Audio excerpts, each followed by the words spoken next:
નમસ્કાર, ન્યૂઝ 18 ગુજરાતીમાં આપનું સ્વાગત છે। હું છું આપની સાથે સંધ્યા। જોઈએ સમાચાર વિસ્તારથી।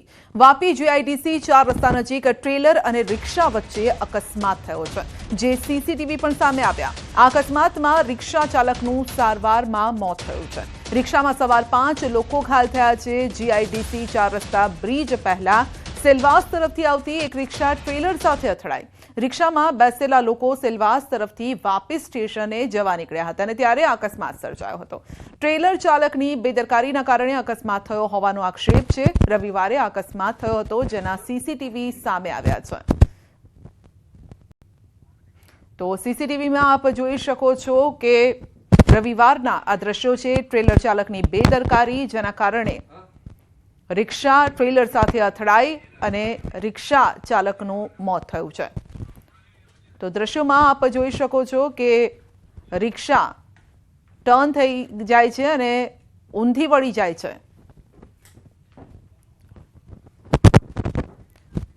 તો રિક્ષા ટ્રેલર સાથે અથડાઈ હતી, કારણ કે ટ્રેલર ચાલક અચાનક જ તે સાઈડ કાપે છે અને બીજી તરફ તે વળવા જાય છે।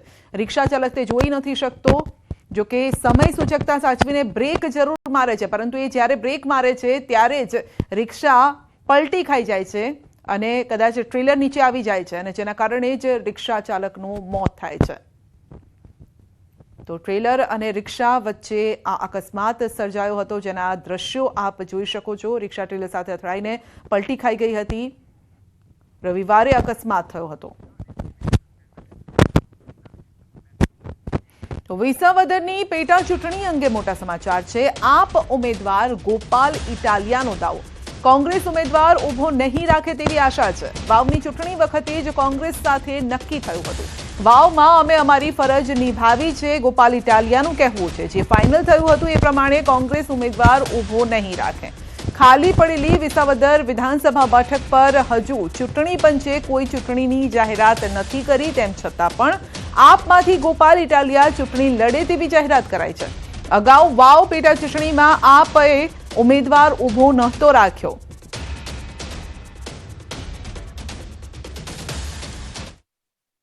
આમ આદમી પાર્ટી અને કોંગ્રેસ વચ્ચે નક્કી થયેલું, બેઠક થયેલી, ફાઇનલ થયેલું કે વાવ વિધાનસભાની ચૂંટણી કોંગ્રેસ લડશે, ત્યાં આમ આદમી પાર્ટીની ઉમેદવાર રાખે અને વિસાવદરની ચૂંટણી જ્યારે આવશે ત્યારે આમ આદમી પાર્ટી લડશે, કોંગ્રેસ ઉમેદવાર ઉભો નહીં રાખે। આવી વાત એ સમયે થયેલી અને અમારી વચ્ચે જે કાંઈ ડિસ્કશન ને ફાઇનલ થયેલું કોંગ્રેસ ને આમ આદમી પાર્ટી વચ્ચે, એ પ્રમાણે અમે અમારી ફરજ નિભાવી છે। અમે વાવની ચૂંટણીમાં કોઈ ઉમેદવાર ઉભો રાખ્યો ન હતો, એટલે અમને આશા છે, વિશ્વાસ છે કે જે વાત અમારી પહેલા ફાઇનલ થઈ ચૂકી છે કોંગ્રેસ સાથે, એ પ્રમાણે વિસાવદરમાં કોંગ્રેસ ઉમેદવાર ઉભો નહીં રાખે। તો અમદાવાદના હાટકેશ્વર અને અન્ય બ્રિજના મુદ્દે ગુજરાત વિધાનસભામાં ટપાટપી થઈ। કોંગ્રેસ એમએલએ ઇમરાન ખેડાવાલાએ સવાલ ઉઠાવ્યો કે વિશાલાથી એપીએમસી સુધી બ્રિજ બનાવવાનું કામ પૂર્ણ થતું જ નથી। હાટકેશ્વર બ્રિજમાં ભ્રષ્ટાચાર થયો હોવાની વાત પણ કરી છે। તો મંત્રી જગદીશ વિશ્વકર્માએ જવાબ આપતા ટાંક્યું છે કે વિશાલાવાળો રોડ રાષ્ટ્રીય ધોરીમાર્ગમાં સામેલ કરવામાં આવ્યો છે અને આ રોડ પર 700 લારી અને દુકાનોના દબાણો છે। એક જ સમુદાયના લોકો નોનવેજની લારી, રિક્ષા વગેરેની દબાણ કરીને બેઠા છે અને સમગ્ર રાજ્યમાં એક જ સમુદાયના લોકો દબાણ કરે ત્યારે ધારાસભ્યની પણ ફરજ છે। સમગ્ર દેશને શરમ આવે તેવી કર્ણાટક સરકારે 4% અનામતનો નિયમ લાવી છે। મંત્રીના જવાબ સામે કોંગ્રેસ એમએલએ શૈલેષ પરમારે વળતો સવાલ કર્યો કે શું કોઈ એક સમાજ માટે જ બ્રિજ બનાવો છો? રિક્ષા ઊભી રહે તો પોલીસ હટાવે, લારી કોર્પોરેશન હટાવે। જો દબાણ હોય તો સરકારે હટાવવું જોઈએ। સરકાર કેમ હટાવતી નથી તેવો પણ સવાલ કર્યો। માણિક ચોક ઘાંચીની પોળમાં 3 માળનું મકાન ધરાશાયી। 50 વર્ષીય મહિલા અને 11 વર્ષીય બાળકને ઈજા પહોંચી છે। વધુ સારવાર માટે એસવીપી હોસ્પિટલ ખસેડવામાં આવ્યા છે। ફાયર વિભાગની ગાડી પહોંચી છે ઘટના સ્થળ પર। તો એમસી ટીમ અને પોલીસ પણ પહોંચી છે અત્યારે અને આપ જોઈ શકો છો મકાન ધરાશાયી થયું છે। વધુ અપડેટ મેળવીશું સંવાદદાતા પ્રણવ પાસેથી। જી પ્રણવ, ઓલ્ડ સિટીમાં મકાન ધરાશાયી થયું છે, માનવામાં આવે છે કે આ જૂનું મકાન હતું। સંધ્યા, સમયાંતરે જે નગરપાલિકા જે છે, ખાસ કરીને જે કોટ વિસ્તાર છે, જે જૂનું અમદાવાદ કહેવામાં આવે છે, તે વિસ્તારમાં અનેક વખત આ પ્રકારના મકાન ધરાશાયીની ઘટનાઓ સામે આવી ગઈ છે, ત્યારે વધુ એક ઘટના સામે આવી છે ઘાટીની પોળમાં, જે માણેકચોક વિસ્તારમાં આવેલી છે. ત્યાં જે 3 માળીય મકાન છે ધરાશાય થયું છે, તેની અંદર 50 વર્ષીય મહિલા અને 11 વર્ષીય બાળક છે, તેઓને સામાન્ય ઈજા થઈ છે. તેઓને હાલ એસવીપી હોસ્પિટલમાં ખસેડવામાં આવે છે સારવાર અર્થે. પરંતુ ચોક્કસ એ માની શકાય કે આ તમામ જે જૂના મકાનો છે તેના જે કહી શકાય કે ફરી નવા બનાવવા માટે કોઈ નગરપાલિકા પાસે કે સરકાર પાસે કોઈ પોલિસી નથી. તેના જ કારણે આ જૂના મકાનોમાં રહેવા માટે લોકો મજબૂર બન્યા છે અને આવી સમયાંતરે અનેક ઘટનાઓ છે મકાન ધરાશાયીની બનતી હોય છે. પરંતુ હાલ જે ઘટના બની છે તેની અંદર 2 વ્યક્તિઓને ઈજા થઈ છે, બીજી કોઈ મેજર ઘટના નથી બની. તે રાહતની વાત છે. હાલ ફાયરની ટીમ, પોલીસ અને એએફની ટીમ ઘટના સ્થળે પહોંચી છે. પ્રણવ, અંદર કોઈ રહી રહ્યું હતું? કારણ કે 3 માળનું મકાન હતું ને જે રીતે દેખાઈ રહ્યું છે, તો અંદર કોઈ રહેતું હતું આ મકાનમાં? સંજય, ચોક્કસ આ જે મકાન માલિક છે તે નૈનેશભાઈ સાકરી નામના વ્યક્તિનું આ મકાન હતું અને તેમના જ જે કહી શકાય કે પત્ની છે સજલબેન અને તેમના જે દીકરા છે બીજા, એ દીકરા અહીં 11 વર્ષથી અહીં રહી રહ્યા હતા અને એ સમયે આ મકાન ધરાશાય થયું છે. બંનેને ઈજા પણ થઈ હતી, બંનેને બહાર કાઢી લેવામાં આવ્યા છે, બંનેને એસવીપી હોસ્પિટલમાં ખસેડવામાં પણ સારવાર માટે આવ્યા છે. ખાસ કરીને જે બાળક છે 11 વર્ષીય, તે બાળકના હાથ પગ ઉપર અને માથાના ભાગમાં મેજર ઈજાઓ પણ થઈ છે અને સાથે જ જે મહિલા છે તેના જે કહી શકાય કે તેઓને પણ ઈજા થઈ છે શરીરના ઉપર. તેના કારણે આ બંને લોકોને હાલ એસવીપીમાં દાખલ કરાયા છે. હાલ ફાયર વિભાગ એ પણ તપાસ પણ કરી રહી છે. અન્ય કોઈ વ્યક્તિ નથી, પરંતુ હાલ જે પ્રાથમિક માહિતી મળી રહી છે 2 વ્યક્તિઓ ત્યાં હાજર હતા અને 2 વ્યક્તિઓને બહાર કાઢીને સારવાર માટે મોકલી દેવામાં આવ્યા છે. જી પ્રણવ, આપનો આભાર.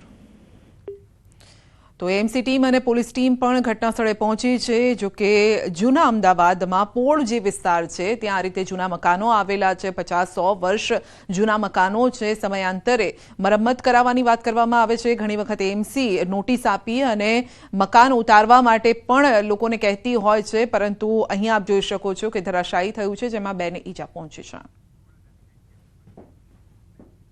અને હવે વાત કરીશું આકરા ઉનાળાની.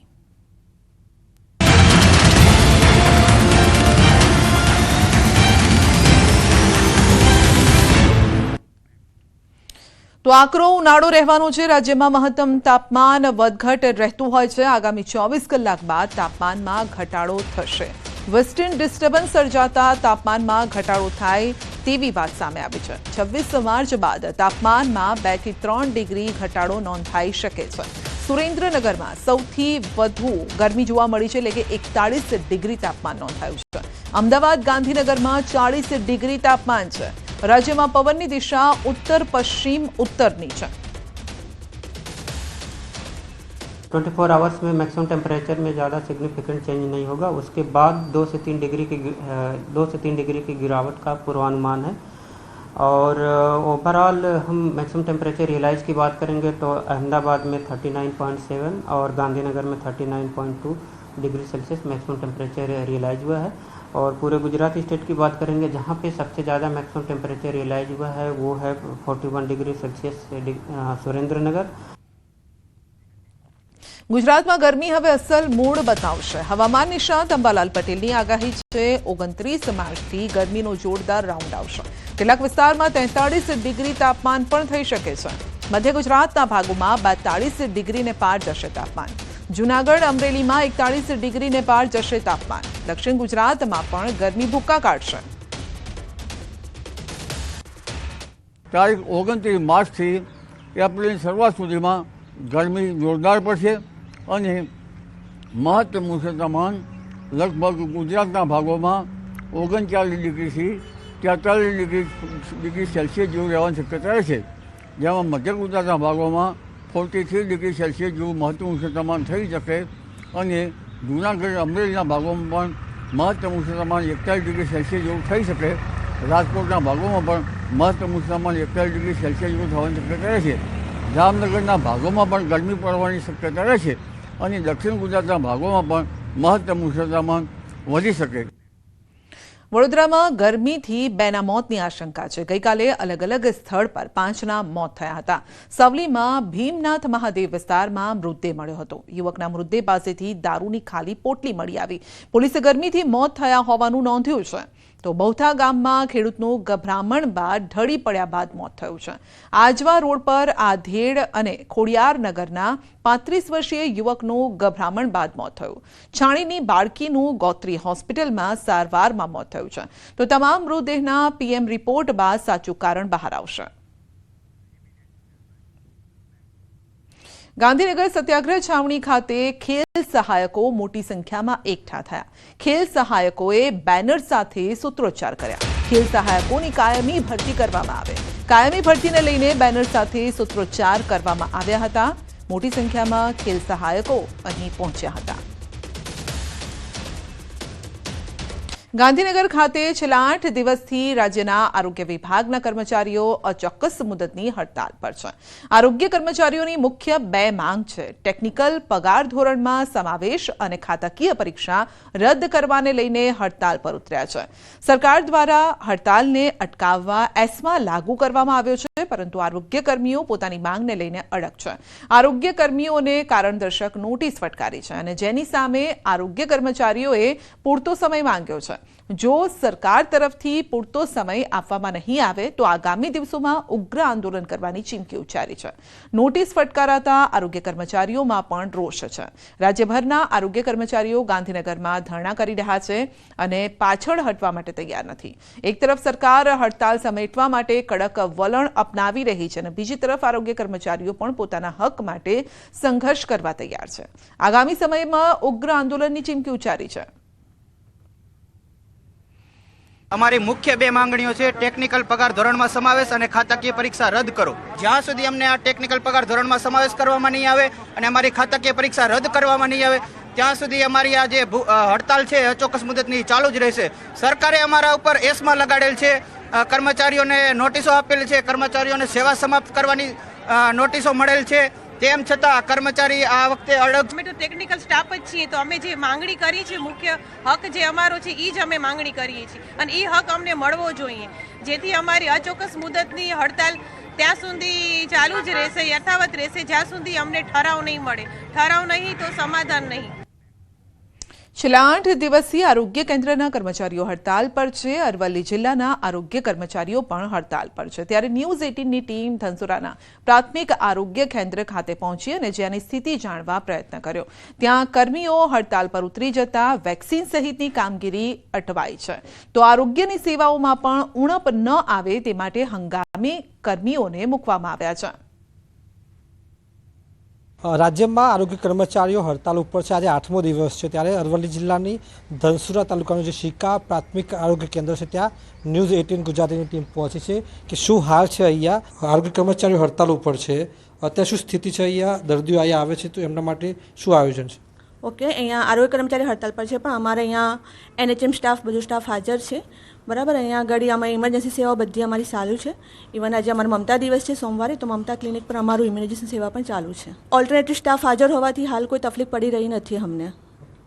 ચોક્કસથી જે પ્રકારે જણાવ્યું કે હાલ કોઈ તકલીફ પડી નથી રહી, કારણ કે બીજા અન્ય જે કર્મચારીઓ એ મૂકવામાં આવ્યા છે કોન્ટ્રાક્ટ બેઝવાળા. આપ દર્શકો તમને આ તરફ બતાવીશ કે જે પ્રકારે જે પ્રાથમિક આરોગ્ય કેન્દ્ર શિકા ખાતેનું છે કે ત્યાં હાલ કોઈ દર્દી જોવા નથી મળી રહ્યા, પરંતુ જે પ્રકારે અધિકારી દ્વારા જણાવવામાં આવ્યું કે જે દર્દીઓ આવે છે તેમને સંપૂર્ણ જે સારવાર છે આપવામાં આવે છે, પરંતુ જે પ્રકારે આરોગ્ય કર્મચારીઓની જે હડતાળ છે તેના કારણે જે સ્થિતિ બની છે તેમાં ક્યાંક ને ક્યાંક જે પ્રકારે ખાલી જોવા મળી રહ્યા છે, દર્દીઓ નથી આવી રહ્યા, જે પ્રકારે તેઓ આગળ વધારી રહ્યા છે, તેવા સંજોગોમાં તેની સામે અપવાદરૂપ અન્ય કર્મચારીઓ મૂકી અને હાલ કામ ચલાઉ કામગીરી કરવામાં આવી રહી છે. હાર્દિક પટેલ, ન્યૂઝ 18 ગુજરાતી, શિકા પ્રાથમિક આરોગ્ય કેન્દ્ર, અરવલ્લી. કાપોદ્રા પોલીસને હીરાચોરને પકડવામાં મોટી સફળતા મળી છે. પોલીસે મજૂરનો વેશ ધારણ કરી રાજસ્થાન અને મધ્યપ્રદેશથી 2 આરોપીને ઝડપી પાડ્યા છે. નોંધનીય છે કે 13 થી 15 માર્ચ દરમિયાન કાપોદ્રામાં હીરાના કારખાનામાં 11 લાખ રૂપિયાના હીરાની ચોરી થઈ હતી. તો આકાશ શાક્ય નામના કારીગરે હીરાની ચોરી કરી હોવાનું ખુલ્યું છે. પોલીસ તપાસમાં ખુલાસો થયો. આકાશ ચોરી કર્યા બાદ મધ્યપ્રદેશ ચંબલ ખાતે આવેલા પોતાના વતન ભાગી ગયો અને જેથી પોલીસે મજૂરનો વેશ ધારણ કરી ગામમાં રેકી કરી આરોપી આકાશને ઝડપી પાડ્યો છે. આકાશની પૂછપરછમાં રાજસ્થાનના કૈલાશ કુમાર મેઘવાલનું નામ ખુલતા પોલીસે તેની પણ રાજસ્થાન જઈને ધરપકડ કરી.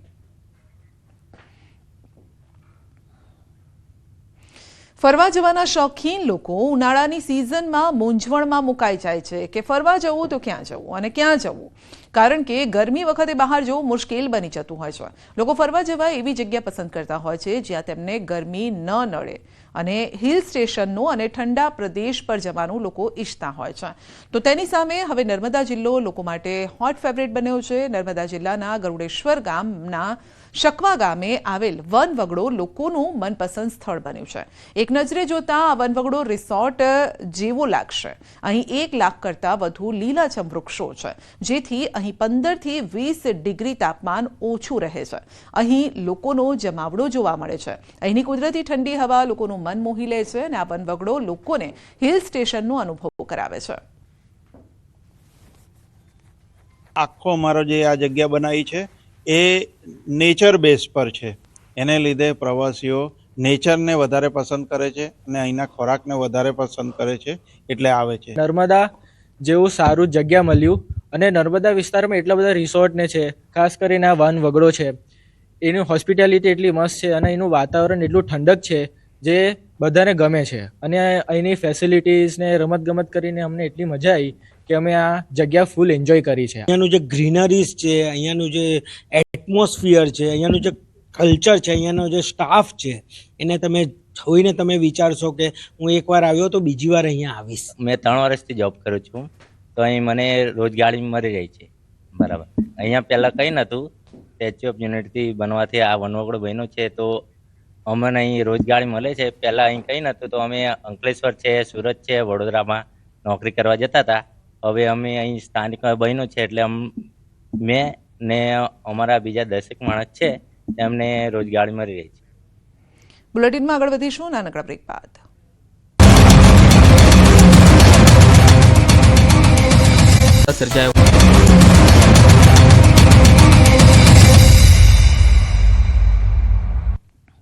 કચ્છના ભુજ તાલુકાના સુમરાસર ગામ પાસે ઘાસ ભરેલી ટ્રકમાં આગ લાગી. આગના પગલે ટ્રકમાં ભરેલું ઘાસ બળીને ખાખ થઈ ગયું. સ્થાનિકોએ હાથ વગા સાધનો વડે આગ પર કાબુ મેળવવાના પ્રયત્નો કર્યા. ટ્રકમાં આગ લાગતા ભયાવહ દ્રશ્યો સર્જાયા. આગના પગલે ધુમાડાના ગોટે ગોટા આકાશમાં દૂર દૂર સુધી જોવા મળ્યા. મોરબીના દલવાડી સર્કલ નજીક અકસ્માતની ઘટના સામે આવી. કોઈ કારણોસર ડ્રાઈવરે કાબુ ગુમાવતા મચ્છુ 2 સિંચાઈ યોજનાની કેનાલમાં રિક્ષા ખાબકી. રિક્ષાને ક્રેન મારફતે બહાર કાઢવામાં આવી હતી. અકસ્માતમાં ડ્રાઈવરને સામાન્ય ઈજા પહોંચી. તો રિક્ષા ક્રેન મારફતે બહાર કાઢવામાં આવી હતી. જે દ્રશ્યો પણ આપ જોઈ શકો છો. મોરબીના દલવાડી સર્કલ નજીક અકસ્માત થયો હતો અને જ્યાં રિક્ષા કેનાલમાં પડી ગઈ હતી. મચ્છુ 2ની કેનાલમાં રિક્ષા ખાબકી હતી. જોકે ક્રેન ત્યારબાદ બોલાવવામાં આવી અને તેને બહાર કઢાઈ. કથાકાર મોરારી બાપુના નિવેદન પર વ્યારાના એમએલએ મોહન કોંકણીએ પ્રતિક્રિયા આપી. ધર્માંતરણ અંગે ધારાસભ્યએ કહ્યું છે કે 1995 પહેલા જે સ્થિતિ હતી તેવું હાલમાં કોઈ લોભ લાલચ આપીને ધર્માંતરણ નથી થતું. મોરારી બાપુએ કરેલી વાતથી પોતે અજાણ હોવાની પણ ધારાસભ્યએ વાત કરી. 95 પહેલા જે ગામડાની દયનીય પરિસ્થિતિ હતી અને જે કદાચ મિશનરીઝ આવ્યા હશે, શિક્ષણ અને આરોગ્ય આપ્યું હશે અને એના કારણે કદાચ એ વિચારો કદાચ એમની સાથે જોડાયેલા હશે. બાકી તો મને એવું લાગતું નથી. રાજ્ય સરકાર પોતે પગલાં ભરી રહી છે કે લોભ લાલચ કે દબાણ, અને લગભગ જે અમારા વ્યારા વિધાનસભા કે તાપી જિલ્લો હોય, લોભ લાલચ આપીને લગભગ કંઈ કર્યું હોય એવું મને પોતાને લાગતું નથી. પરંતુ સ્વેચ્છાએ કદાચ એમના વિચારો સાથે કદાચ મનમેળ હોય તો એ મને ખબર નથી. જે શિક્ષકોની વાત કરી એ મોરારજી બાપુએ વાત કરી, પણ એનાથી હું બિલકુલ અજાણ છું. મને એ બાબતની કંઈ ખબર નથી.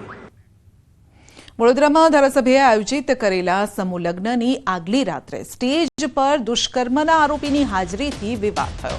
કોંગ્રેસ પ્રવક્તા હેમાંગ રાવલનો આક્ષેપ છે કે કાર્યક્રમમાં દુષ્કર્મના આરોપીનું સન્માન કરાયું. સમૂહ લગ્નની પૂર્વ સંધ્યાએ આયોજિત ડાયરામાં દુષ્કર્મના આરોપી આકાશ ગોહિલનું સ્ટેજ પર ગુલાબનો હાર પહેરાવીને સન્માન થયું. એટલું જ નહીં, જામીન પર છૂટેલો આરોપી નોટો ઉડાડતો અને ડાન્સ કરતો નજરે પડ્યો. આ મુદ્દે કોંગ્રેસે કાયદો વ્યવસ્થા ઉપર સવાલ ઉભા કર્યા.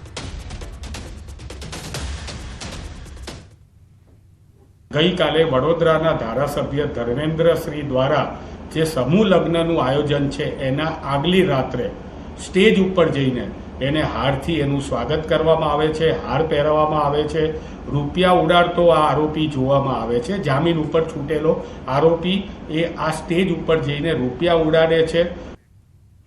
મોડેલ અને ઇન્ફ્લુએન્સર રિદ્ધિ સુથારના આપઘાતનું કારણ હજુ સુધી અકબંધ છે. 3 દિવસ પહેલા રિદ્ધિ સુથારે લાંવેલ પાસેની કેનાલમાં પડતો મૂકીને આપઘાત કર્યો હતો. વડતાલ પોલીસ દ્વારા આપઘાત કેસમાં ઊંડાણપૂર્વક તપાસ શરૂ કરાઈ. જો કે મૃતક રિદ્ધિ સુથારનો મોબાઈલ ફોન હજુ સુધી પોલીસના હાથમાં આવ્યો નથી. ફોન કેનાલમાં પડી ગયો કે પછી કોઈ અન્ય જગ્યાએ નાખી દેવામાં આવ્યો તેને લઈને પણ પોલીસે તપાસ હાથ ધરીને સાથે આસપાસના વિસ્તારોના સીસીટીવી કેમેરા પણ ચેક કર્યા છે. અમદાવાદમાં યોજાનાર આઈપીએલ મેચને લઈ ટ્રાફિક પોલીસ સજ્જ છે. કોઈ પ્રકારની સમસ્યા ન થાય તે માટે તૈયારીઓ આરંભી દેવાઈ છે. મેચ દરમિયાન 1 જેસીપી, 3 ડીસીપી, 6 એસીપી સહિત 1200 પોલીસ બંદોબસ્તમાં રહેશે. ઉપરાંત મેચ સમયે જનપથ ટી થી સ્ટેડિયમ સુધીનો રસ્તો વાહન વ્યવહાર માટે બંધ રહેશે અને તેથી મેચ દરમિયાન વાહન ચાલકોને વૈકલ્પિક રૂટ ઉપયોગ કરવા માટે સૂચના અપાઈ છે. અમે અગત્યનો પોઈન્ટ રહે છે ટ્રાફિક બંદોબસ્તનો આઈપીએલમાં, કારણ કે 1.25 લાખ જેટલા માણસોનું અવરજવર અને સાથે વ્હીકલોનું અવરજવર રહેતું હોય છે, તો ખૂબ અગત્યનો બંદોબસ્ત થઈ જાય છે. અમારે આ વખતે 3 ડીસીપી કક્ષાના, 6 એસીપી કક્ષાના અને 1200 જેટલા જવાનો આમાં ખડે પગે બંદોબસ્ત કરશે. આ અંદર અમે જાહેરનામું બી બહાર પાડીએ છીએ. જનપથ ટી છે, જનપથ ટીથી મોટેરા સ્ટેડિયમ સુધી વ્હીકલોને અવર જવર માટે અમે પ્રતિબંધ માટેનું જાહેરનામું આપીએ છીએ અને અમે એની જાહેરાત પણ કરીએ છીએ. છોટાઉદેપુર આરોગ્ય વિભાગ હવે ભુવાઓના ભરોસે. ટીબીના દર્દીઓને શોધવા ભુવાઓની મદદ લેવાય. ટીબીના દર્દીઓને શોધી સારવાર આપવા માટે ભુવાની મદદ માટે ભુવાઓને 1000 રૂપિયાનું ઇન્સેન્ટિવ ચૂકવાય છે. આરોગ્ય વિભાગ પાસે જિલ્લામાં 742 ભુવા નોંધાયેલા છે.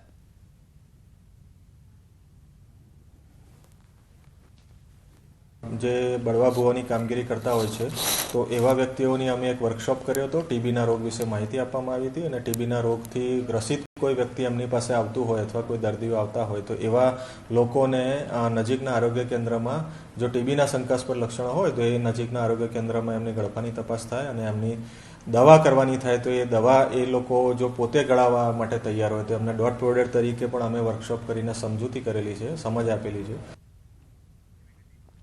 તો અશિક્ષિત ભુવાઓ પર વધુ ભરોસો રાખતા પહેલ છોટાઉદેપુરમાં. તો ભુવાઓ માટે યોજાયો વર્કશોપમાં ભુવાઓને અપાઈ ટીબી અંગે માહિતી. ટીબીના દર્દીઓ ભુવાઓ પાસે આવતા હોય છે. દર્દીને હેલ્થ સેન્ટરમાં મોકલવા માટે સમજૂતી અપાય છે. દવા આપવા માટે પણ ભુવાઓ પાસે સમજૂતી કરાઈ છે. તો બળવા ભુવા પણ દવા ખાઈને સાજા થયા છે. સકારાત્મક અભિગમ સાથે વર્કશોપ યોજાયો. વહેલું નિદાન, વહેલી સારવાર હેતુથી આ પહેલ કરાઈ છે. ઘણીવાર એવા બળવા ભુવા પોતે પણ આ દવા ખાઈને સાજા થયેલા છે, તો એમને પોતાને ખ્યાલ આવે છે કે ભાઈ ના, એમને દવાથી સાજા ટીબીથી મુક્ત થઈ શકાય છે. તો આ પ્રકારની કાર્યવાહી અત્રેના ટીબી વિભાગ છોટાઉદેપુર તરફથી કરેલી છે અને પોઝિટિવલી વહેલું નિદાન અને વહેલું સારવાર એ હેતુના કારણે એ હેતુથી આ એમને વર્કશોપની અંદર અમે ટીબી પ્રોગ્રામમાં જોડેલા છે. ભાવનગરના પાલીતાણાથી વાલીઓ માટે લાલબત્તી સમાન કિસ્સો સામે આવ્યો, જેમાં સ્કૂલ વાનના વિધર્મી ડ્રાઈવર દ્વારા 11 વર્ષની બાળકી સાથે અડપલા કરવામાં આવ્યા. પાલીતાણામાં આવેલ સિદ્ધક્ષેત્ર એજ્યુકેશન ટ્રસ્ટ સંચાલિત વિદ્યાલયમાં ધોરણ 6માં અભ્યાસ કરતી સગીરા સાથે સ્કૂલ વાનના ડ્રાઈવરે અડપલા કર્યા. ચકચાર મચી ગઈ. ડ્રાઈવરે અડપલા કરતા સગીરાએ તેની માતાને આ વિશે જાણ કરી. માતાએ શાળા સંચાલકો, આચાર્ય, ટ્રસ્ટીને આ અંગે જાણ કરી ડ્રાઈવરને સસ્પેન્ડ કરીને શાળાએ સંતોષ માન્યો છે. પરંતુ સગીરાના વાલીએ ડ્રાઈવર વિરુદ્ધ પોલીસ ફરિયાદ નોંધાવી તેમજ શાળા આ બાબતે સાથ સહકાર ન આપતી હોવાનો પણ આરોપ લગાવ્યો. મને સ્કૂલ તરફથી કોઈ રિસ્પોન્સ નથી મળ્યો અને કોઈ મારી સાથે પણ નથી આવ્યો. હું ત્યાં વાત કરવા ગઈ પ્રિન્સિપલને કે મારા છોકરી સાથે આવું થયું તો તમે મને કેમ જાણ નથી કરી. તો પ્રિન્સિપલ એવું કહે છે કે મારી ભૂલ છે બેન, કે મેં તમને જાણ નથી કરી, હું સ્વીકારું છું. મેં ટ્રસ્ટીને ફોન કર્યો કે તમે તો કહેતા હતા ને કે હું આવું છું, મિટિંગ કર્યું છે, આપણે તમારી સામે એ ભાઈને 2 લાફા મારું છું. મેં કીધું મને એ ભાઈને કે સસ્પેન્ડ કર્યો છે, હજી આનાથી બીજું શું કરવાનું, અહીંયા સમાધાન થઈ ગયું છે. મેં કીધું એને સસ્પેન્ડ કરવાથી બીજી સ્કૂલમાં નોકરી મળશે, એ બીજી જગ્યાએ ફરીથી એવું જ કરશે. તો કે ના કરે, અમે એને સ્ટ્રિક્ટલી કહી દીધું છે, સ્કૂલના આજુબાજુ બી ના ભટકે, આમ છે. મેં કીધું એવું કરવાથી એવા માણસો કંઈ સુધરે નહીં, એને તમે પોલીસ પાસે લઈ જાઓ તો જ એને ભાન પડે. તો કે એવું બધું કંઈ કરવું નથી ને તમારે જે કરવું હોય એ કરો અને કે અહીંયાથી જતા રહો એમ, અહીંયા આ બધું ના કરો સ્કૂલમાં, અમારે એક્ઝામ ચાલે છે ને તમારે બહાર જઈને જે કરવું એ કરો. મને એવી રીતે એ લોકોએ કાઢી મૂક્યા ત્યાંથી સ્કૂલમાંથી. સ્કૂલ વેનના ડ્રાઈવર જાહિદ ઇકબાલ કાજી કે જેઓ ઇકો ગાડીની અંદર બાળકોને લાવવા લઈ જવાની કામગીરી કરે છે. સદરુ બાળકીને સ્કૂલે મૂકવા જતી વખતે બાળકીને એકલતાનો લાભ લઈ તેમની સાથે અડબલા કરવામાં આવ્યા હતા. સદરુ બનાવની જાણ તેમના મમ્મીને થતાં તેમના મમ્મી દ્વારા વાલિદાના પોલીસ સ્ટેશનનો સંપર્ક કરી અને BNSની કલમ 75(2) તથા પોક્સોની કલમ 8, 10, 12 અને 18 મુજબનો ગુનો છે એ દાખલ કરવામાં આવ્યો હતો. આ બાબતે CCTV તથા ડ્રાઈવરનું જે અગાઉની જે વર્તણૂક છે એ કઈ રીતની છે, અથવા તો અન્ય જે વાલી છે અથવા તો બીજા કોઈ વિદ્યાર્થીનીઓ અથવા તો બાળકો દ્વારા કોઈ પણ જાતની અગાઉ પણ ફરિયાદ થઈ શકે કેમ એ બાબતે પણ તપાસ કરી નિવેદનો નોંધવામાં આવશે. બુલેટિનમાં અત્યારે બસ આટલું જ. રજા આપશો. નમસ્કાર.